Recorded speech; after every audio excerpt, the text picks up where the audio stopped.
విహారిని police స్టేషన్లోనే చంపేమని చెప్పి అంబిక పోలీసులకు డబ్బులు ఇవ్వడంతో పోలీసులు ఎంక్వైరీ అని చెప్పి విహారిని అరెస్ట్ చేసి పోలీస్ స్టేషన్కి తీసుకొని వెళ్తారు.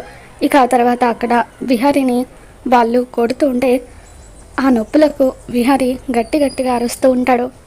సార్, నేను ఏం తప్పు చేశానని నన్ను ఎందుకు ఇలా కొడుతున్నారు అని చెప్పి విహారి అడుగుతుంటే ఆ ఇన్స్పెక్టర్ మాత్రం ఏమీ మాట్లాడకుండా అలా విహారిని కొడుతూనే ఉంటాడు. ఇక దాంతో విహారి నీతిగా నిజాయితీగా బతకకుండా ఇలా డబ్బులకు అమ్ముడుపోయే బదులు ఇంతకంటే అడుక్కు తిని బతకొచ్చు కదరా అని చెప్పి ఆ పోలీస్ ఆఫీసర్తో అనడంతో ఇకప్పుడు ఆ పోలీస్ ఆఫీసర్ విహారికి గన్ను గురి పెడతాడు.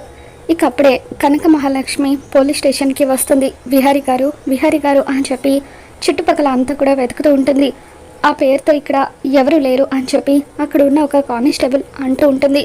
లేదు, విహారి గారు ఇక్కడే ఉన్నారు, నాకు తెలుసు, నా మనసుకి తెలుస్తుంది అని చెప్పి లక్ష్మి విహారి గారు అంటూ గట్టిగా అరుస్తుంది. ఇక దాంతో విహారి కనక మహాలక్ష్మి మాటలు విని కనకం అంటూ అరుస్తూ ఉంటాడు. ఇక అలా విహారి మాట వినిపించడంతో కనక మహాలక్ష్మి లోపలికి పరిగెడుతూ ఉంటుంది.